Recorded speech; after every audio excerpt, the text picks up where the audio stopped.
I don't think you've ever started an episode without saying right. Except for that last one. Did you not say right? Because I did the... Oh, and also the episode when you stormed in through the door. Oh, yeah. That's true. Yeah, that was fun. The only two. That was a sound designer's dream. I love that one. It was great. Righty-ho. We're discussing many times? Yeah, discussing it again. I missed it in the last one, so I thought I'd do a double right. Well, you do like to mix it up with whether you're storming through the door saying no, or doing something else. I don't know. Doing my best impression of an orchestra piece about space and space travel. But for those who are just joining us, my name is Matt Davis. I am the marketing and community manager here at Auroch Digital, and I'm joined by my alpha buddy. Alpha buddy. The alpha buddy. Thanks, man. Matthew Walker, audio designer. Thank you, Matthew Walker. Now, the reason I called him my alpha buddy is because it's not really a part two. It is just, it is around a similar sort of topic as our last episode, but it is an episode in itself because we are going to be talking today about Mars Horizon, the video game. But we recently just had an alpha for the game. Yes. So for those who aren't as technical in the know, and why are you listening to this podcast if so, but welcome aboard. An alpha is an opportunity to we love you. Welcome, it's great to have everybody on board. The alpha is a way of us showing off an early part of the game, an early build of the game. Correct. Putting it out there, and we had it for free. We ran it for free over the moon landing weekend, which I was talking so passionately about. You just can't plan that stuff, can you? It's amazing, isn't it? It's amazing. It's absolutely amazing. The episode itself is much more around what the alpha was and how it went. Did you take part, Matthew Walker, in the alpha? Part. Did you? Yeah. I mean, one, because I've played a number of the builds now, working on it, of course. But it was just nice. It was difficult actually because because you're looking at it from a point now where we've got like we've taken a segment of the game out and said this is hopefully representative of what we want to do. Yeah. But you've obviously seen the bits that come before, the bits that come afterwards, and also what it looked like before and the changes we've made that we've implemented into it as well. So I am fascinated for your opinion. Well, I went into it really wanting just to play it as a game, and when you work on games. It's very difficult to actually do that. Totally so agree. my brain was constantly like, okay, need to change that, make a note of this, too much tail, So I was making audio notes for sure, but I worked really hard just to play it as a game, just sit down for an hour or two, just play this thing. I did achieve that, and it was fun. I mean, that was the main thing. If a game has me going back for more, and I went back to it a few times over that weekend, it's got a draw. It's got such a great cuteness to it, and we'll touch on how kind of accessible it is with versus the authenticity and whatnot. Yeah. All those things combined makes for something really quite special. And the fact that ESA have made their interest known and they've given us some really positive feedback. Speaks volumes. Oh, absolutely. It really does. I mean, we were blown away. Like, I'm not joking. So, when we sit down and we talk about, so this is just boring marketing stuff here, but like it's never boring. Yeah, not with you as the marketing guy. You're too kind. The way a project normally works is we'll say, right, okay, we're going to run this alpha, and then as a marketing person, I'll step in there and say, okay, this is how I want to run it. This is what I want to do. This is how I want to promote it. How many people would be a success? And again, we've touched on this on previous episodes of How to Make a Video Game with Auroch Digital, which you can listen to the entire back catalogue of. But you can, we wanted to get this bit in there where we're kind of like saying to people like, this is success, this is what's really good, and then this is what I term as hot tub success. Hot tub success. Yeah, hot tub success. So basically it's so good that we just need to buy hot tubs for everyone because we're just like rocking like a huge amount of like success that we're just like the only thing we can do is sit back in a hot tub and be like, well done us. When I open up my stocking at Christmas later this year and I open up my marketing terminology guide, which I get every year, if that term is not in there, then that's a big fail. I'm trying to make it an industry standard term. I don't think many people the same as I think bootylicious is in the dictionary now, I think. As it should be. Right. As it should be. It's a perfectly cromulent word. I don't know. So, but we were tapping on hot tub numbers because we were blown away with the amount of people we had. Like, again, we only thought like 100, 200 people be interested in it. We were clocking nearly 2,000. Whoa, yeah, like it was incredible. Big, huge. Like it was really big, So I can't share too much detail about with it over 2,100, but you know what I mean? It's like it's a good number. It's a good number. Healthy it's number. A way bigger number than we thought we'd have for this thing. But again, it shows what it really shows me. And again, we also asked people to give feedback, and if they give us their feedback, and then we're going to give them a copy of the Mars Horizon soundtrack done by That's some guy. Some guy here. Just by you saying that makes you think, oh man, I should really work harder on this thing now. Yeah, no pressure. But I have just recently invested in Spitfire Symphony Orchestra strings and woodwinds and brass. So That the whole thing is sounds- getting a revamp, Right. and it's going to sound sick. Recorded at Air Studios. Yeah. And it's just amazing. Yeah, Anyway, there we go. So yeah, but so people were able to do that, and the feedback's been really good. We've also had a lot of good, like, proper feedback, as in, sorry, if someone says they love the game, that's also proper feedback because that helps us. But we've also had a lot of feedback, which is like, this is what I'd like to see improved. This is what I'd like to help with, and we are currently working on that at the moment. We are currently looking through it all. But I suppose it's quite a good time for us to speak to Matt Bone, who is the designer on the game, and also worked on some of the programming for it as well. But we'll cover that in a bit to talk to us about the alpha, talk to us about the game, the design, the philosophy, a whole load of stuff, and just have a proper chat. Right, well, firstly, thank you. Welcome back, Tom. Appreciate you coming back in again. So, as we were saying, last episode, we were talking a lot more about the visit to ESA. Big thanks we were saying to everybody who was there, all the cool anecdotal stuff that we learned. But now we're going to look a little bit more at the alpha that we ran. And we're also going to be looking at Mars Horizon, the game, a little bit more. Tom, I think you're going to kick us off with a little bit of a intro here. Yeah, so once we kind of got back to Earth, after visiting the European Space Agency, I mean, it was all pretty mind-blowing stuff, and it was all very exciting. And in fact, at the time, while we were doing the prep for this, discovered that I did record a little bit of my thoughts at one point, just how it felt being there, because it was very exciting. So this is me there. So right now I'm sitting in the press briefing room at ESA's ESOC building. Second day of our trip to ESA. It's really been quite something. And the people in that room are controlling a satellite on another planet. And that's really quite mind-blowing. That positivity of it, we spoke a lot about that last Yeah. time, but I think that wow factor, that's really important to come back to, because it's something you want to capture in the game. And I've been looking for a way to shoehorn a quote by William Burroughs, the poet and writer, who not somebody you normally think of, given his past stuff. I was going to say, this is massively my first, positive. my Yeah, first well, thought of space he travel. did bits of science fiction, but I was listening to a documentary about him, and I realised he was fascinated with space. And I think, if I understand it right, and again, any Burroughs experts listening, welcome to kind of correct me, but I think he saw in space and science fiction something, again, transcendental beyond just the normal everyday life, a way that humanity could be better. So he took part in this thing called the Nova Convention in '78, and he opened it by saying, "This is the space age, and we are here to go." And I love that idea of let's do it. And I think, because I'm never gonna be an astronaut, I'm not. I Don't say that. It's just, it's all right. I doubt I'm gonna. You never know. With what happens with technology, maybe I'll get to go Exactly. into space. But I think that to me is what the game represents: is that chance of the chance that you're not gonna get to do it, but we'll take you some of the way there. We'll give you some of that sense of how it can work, and that's the exciting thing. Just as a side note, when you go into, again, I'm still kind of thinking about space. I'm away in space. Like, do you feel really small right now when you talk to people that have worked? Yeah, it's my height. Yeah, No, but when you've been to standing next to Tom as well. Yes, when you've been in amongst that kind of environment, speaking to people that are, working on things, sending things into orbit, satellites, Mars, all the rest of it, like, and that kind of conversation is so normal. It's so utterly normal to them. Yeah. Do you not just feel kind of small then? I'd use the term. I'd say humble. Like I said it. I said it in the last episode. It's a humbling experience to go and realize like the magnitude of what space travel actually is. The stuff that they do, the things that have to happen to make sure. There's a room full of people at ESA that just look at, like, they're mathematicians that look at maths problems, and they're like, potentially if we're 2% or 2 degrees out on this mission, this is what the telemetry data might tell us. So they just sit there and they just crunch the numbers, and that's all they do all day, and then send the data back so that somebody in one of the mission control things would be like, oh, right, okay, yeah, this is what we could potentially do, or this is what we should be expecting. And that's very humbling to see that, the scale of it.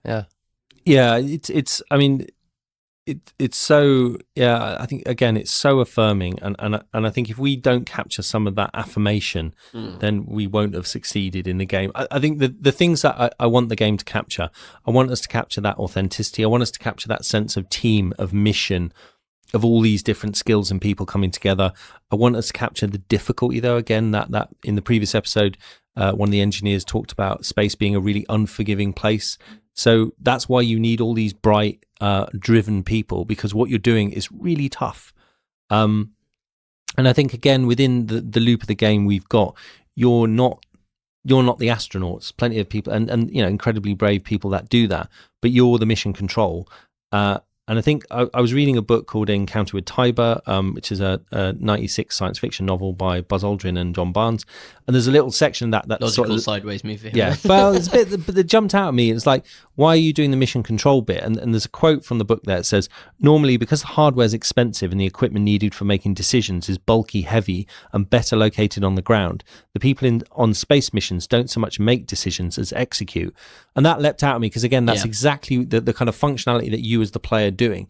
You're basically crunching the decisions back in mission control and then telling people what to do. And again, going to ESA, we were in the mission control, went in that main mission control room, and all these different people at all these different stations, and they were all responsible for different areas of it. And you realize, that collective effort.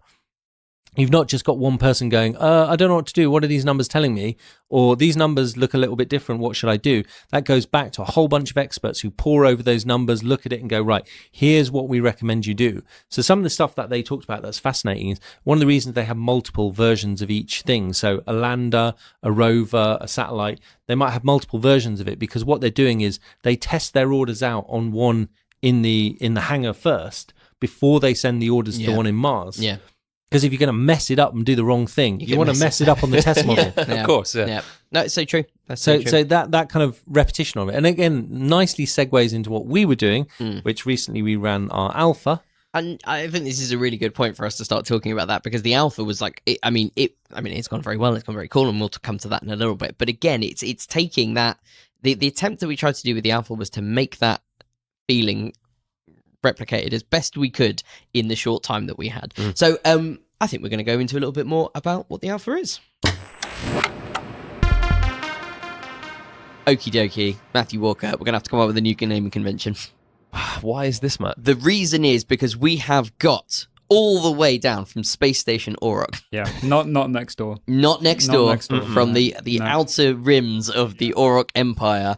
Matt Bone, designer on Mars Horizon. Thank you very much for joining us, Matt. Yeah. A third Matt. A third Matt. We're gonna have to.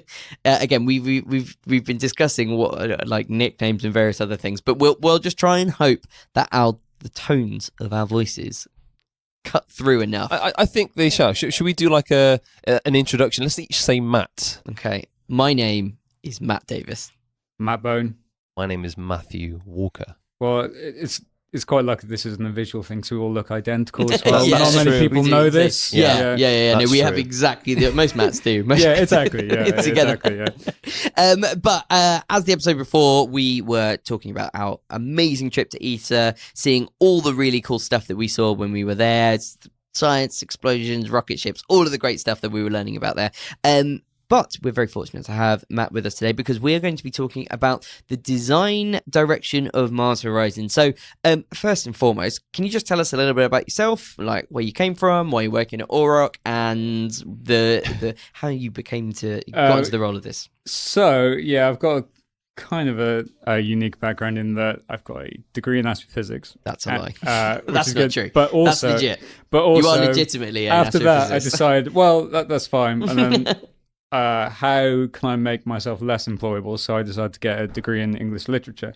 Right. Well. So I did a lot of writing, and then I was always into game design and games in general. I worked a bit here and there, and then came to Orok, and eventually settled into designing this, which has been perfect, really. So you did some degree. work for us before on Acton Cthulhu. I did, yeah. So you did the programming on that one, Yeah. and then you moved into the design role now Yes, for Mars exactly. Horizon. Yeah. So for people who don't know, what can you give me a rough idea of what a designer does, just as a basic concept of what designer would do. Well, for a game. it's not. First of all, it's not as glamorous as it some people might think. You spend most of the day looking at spreadsheets or Right. staring at documents that you're trying to write up in some kind of. So you mean to say it's not fast cars and big mansions and whatnot? I mean, obviously, it's that and the hot tubs and all Gotta the be. things It's you'd a central expect. part I of mean, design. Got you're, your priorities. yeah, right? you're sitting in the hot tub whilst doing this stuff. I mean, that's. Which is a hazard. Don't Yes, do that. I mean, yes, there's a lot of electronic equipment that you're dealing with, but it's fine. It's fine. I mean, like in terms of design stuff, then I mean, really, it's the direction the player's going. That's really what you're trying to. I help mean, with yeah, it. it's all about Is it the shaping. fun? Is that how you describe it? Like the fun of the game? It's shaping the player experience. So every step that you're designing, you're thinking, how is the player going to experience this? What Right. choices are they going to make? Are Right. the choices meaningful? I Yeah. mean, that's number one. Mm. And fun kind of results from that. Naturally, it's kind of hard to quantify what fun is. Yeah, yeah. But I think it's all. Yeah, we've all played Paradox games. But Well, it's all- Matt here is also a Football Manager fan, so Oh, again, yeah, yeah, of the course. remits of fun is like without that. So it's Yeah. also why you're probably good at the spreadsheet part of the job. Yeah, exactly. Yeah. What are you saying? Football Manager is Is a glorified spreadsheet game. Yes, it is. It's a gripping That's spreadsheet. outrageous comment. Outrageous. I'll be hearing that in the WhatsApp group later. So let's go into Mars Horizon then. Let's talk about Mars Horizon. So Mars Horizon has been a game that's been around for a while. We've been working on it. It's gone through various iterations, gone Yeah, up and down sure. in different directions. What is it that's defining the direction that we're taking now with the game? Like what are we trying to really aim towards? We're trying to. So one of our pillars of the game is authenticity, and so this is all wrapped up in your ESA talk, Yeah. and all your fun ESA trips and Yeah, everything. yeah, You're yeah. trying to nail down that aspect of the game. Mm. We want. It's difficult because there's always a balance. You have to make the game fun, as we Yeah. talked about.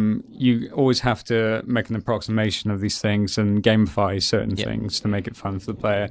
But at the same time, we're trying to stay faithful to the spirit of space exploration, how it feels to run a space agency. Yeah. And that's our main kind of through line throughout the whole game when we're designing it. Yeah.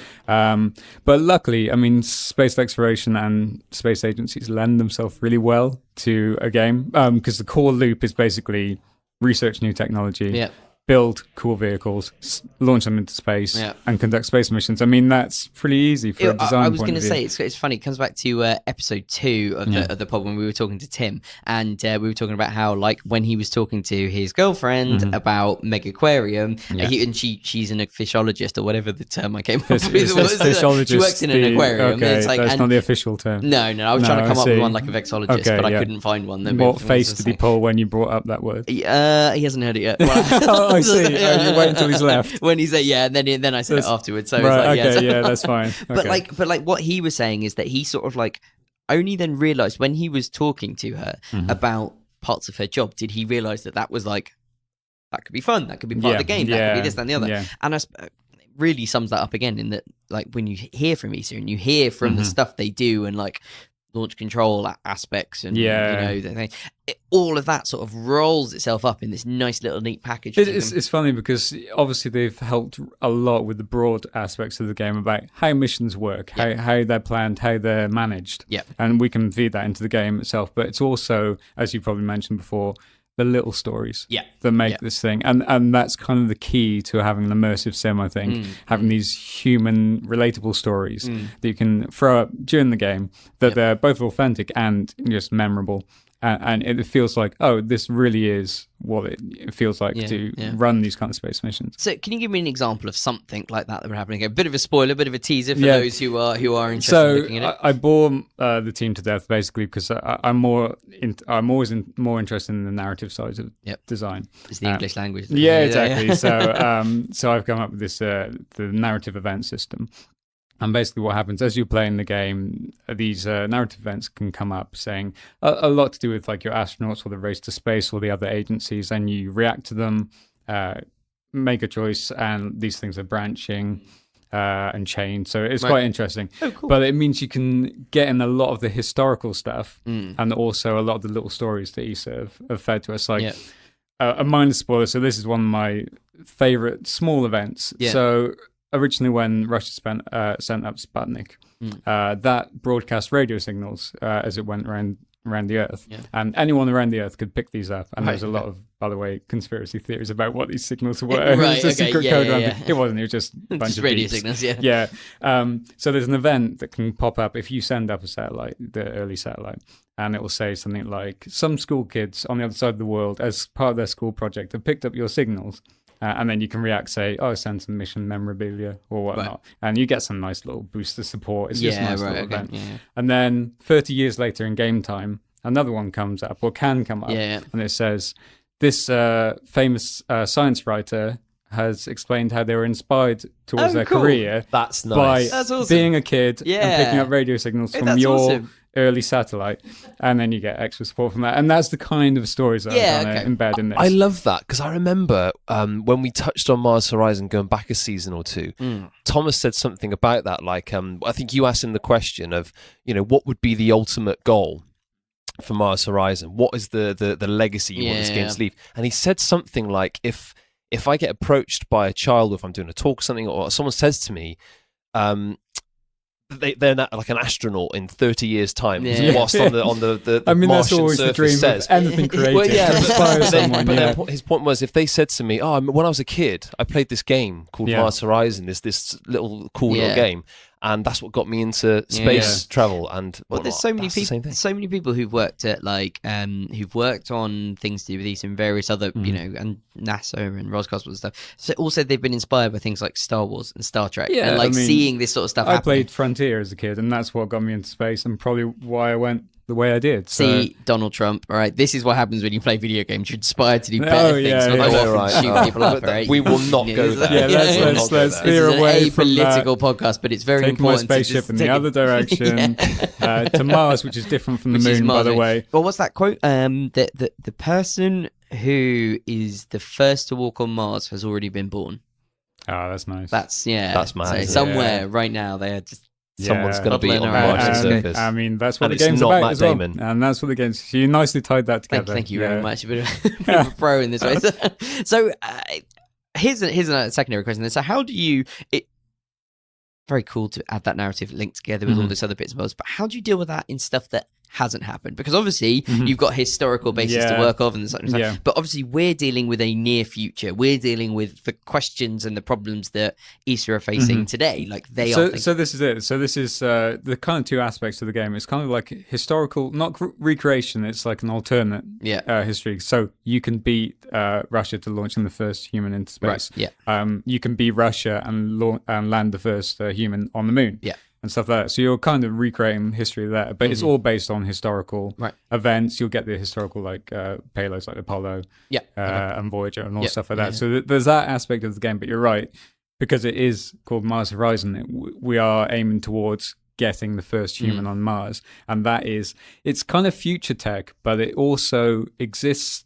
I mean, a lot in the planning stages, but a lot of this technology is being developed right now. Right, okay. And this is the kind of stuff that, like, again, the ESA link has been really useful because they've talked us through how all these Mars missions they're doing, like ExoMars and stuff like Yep. that, all of it's feeding into this grand sort of eventual aim of Yep. getting Yep. people on Mars. Yeah. And that's the key, is like talking to them Yeah. and researching all this stuff. But So to bring us more towards the game itself, what if you're playing it for the first time? Maybe if you're not a fan of like space exploration-y type games or very of the genre. What is does that person exist? Yeah, I mean, there's probably a few of them. But what would Fortnite has to be popular with someone. yeah.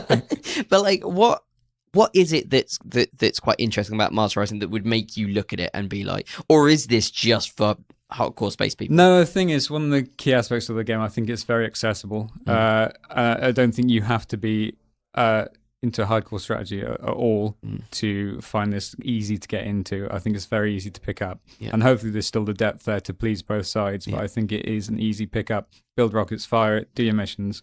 And we want to keep that in, that if you like the lighter side of things, you can do that. Go straight in. And then if you like more depth, there's that as well. But in general, I think there'll be, because there's two sides of the game. There's the management side where you're running your agency and planning all this stuff, and then there's the mission gameplays, which are kind of like turn-based kind of game. with light puzzle elements. Yeah. I don't know if you've discussed this before. No, we haven't, but we're happy to go into it. We should talk about this anyway. We should talk about this because I think it's good to be open about this kind of stuff. So we've had debate in the company about Heated. about the mission gameplay, because I think it's quite unique in that it's hard to describe. It's a turn-based strategy, but it also has, you could describe it as, it has puzzle-like elements to it. And the thing is, it's very hard to describe, which makes it good from a design point of view, because I think it works and it makes it more unique. But it's a nightmare for a your marketing job. point of view. Yeah. Yes, you are correct, Mike. Exactly, because we don't want to say it's a puzzle game, because it's not. Yeah. And that gives, obviously, has connotations that people immediately pick up on. And there was real honest conversation in the office about using the word puzzle in the text, in the words. Does that lead people down a pathway of understanding it? And I think you've hit the nail on the head when you say puzzle light. It has puzzle elements, but it is not a puzzle game. Exactly, and it's very unpredictable, because the main thing we're doing with the mission gameplay is trying to show how unpredictable space is. And from talking to Issa again, they've re-emphasized just how many things can go wrong. Or not even just go wrong, are unexpected. Things pop up. And this is something we're trying to recreate in the gameplay, where all these things happen and you're reacting to them. It's not a set puzzle that you're just trying to solve. All these things are coming up, so you have to think on your feet and react to these things. So. It sounds a little bit like we've got another "This is not a pipe" thing. This is on the horizon. So we like to challenge our marketing departments basically, with these games. You do not give a simple. By the way, it's a shooter. Great, amazing. It's not I know what I'm doing. I'm really sorry. It's be so much easier to do it. Let's talk a little bit about the management layer of the game then. So, so obviously that's the build up to that. To that mission control element of it. What sort of things can you be expecting in the game? Are we talking base building? Are we talking rock building? All of that. So you've got your tech tree, which we've got quite a large and in-depth tech tree where you basically going through it. You can choose which way you go, which missions research, which payloads and vehicle parts and things like that. And then you've got your base building. So you unlock buildings for that, and you have your cool little layout where you can decide where to put these things, and that has its own sort of little gameplay aspect to it. And then obviously there's constructing your vehicles itself. So the thing we've done with the rocket building is you're kind of free to mix and match your parts as you go. So you can kind of balance what you want. You can come up with ultra reliable vehicles that are quite expensive and might take a while to build. Or you can go the risky approach and just bang out something really fast that's a bit more risky, but cheap, and then try and get into space before the other agencies. So this is where the space race comes in. Yeah, I was like going to the prestige bit of it. So how much to push it? Like, how much are you willing to risk to beat the other agencies in it? And that's obviously a fun thing to design, because you're always kind of feeling that pressure as the player. I have to beat the other agency to get to this. Or you might not prioritize it. You might go the cooperation route and try and get, because you can get to Mars with another agency. Right. And do it that way, which is great. This is one thing we want to emphasize is obviously it's competitive in the whole space race, but there is a huge amount of cooperation between nations. In the space isn't easy. Exactly. Space is I mean difficult. that's the obvious reason is because people need to collaborate for these things, and it's just the sensible route. Absolutely. So, absolutely. Well, Matt, this has been absolutely fascinating. We do really, really appreciate your time. Really, thank you so much for it. I think we need to address the elephant in the room before I go, and that's email addresses. We should talk about this. This was always going to come up. When we started recording, I was like, I've got to bring up the email thing, because not only are there 3 Matts in the studio, but there's the email. As mentioned in season 1, episode 3, I think it was 2 or 3. It's one of my favorites. Shall I go and get the Auric Digital branded fisticuffs and the dueling system? It's actually a Rock'em Sock'em Robot thing with it.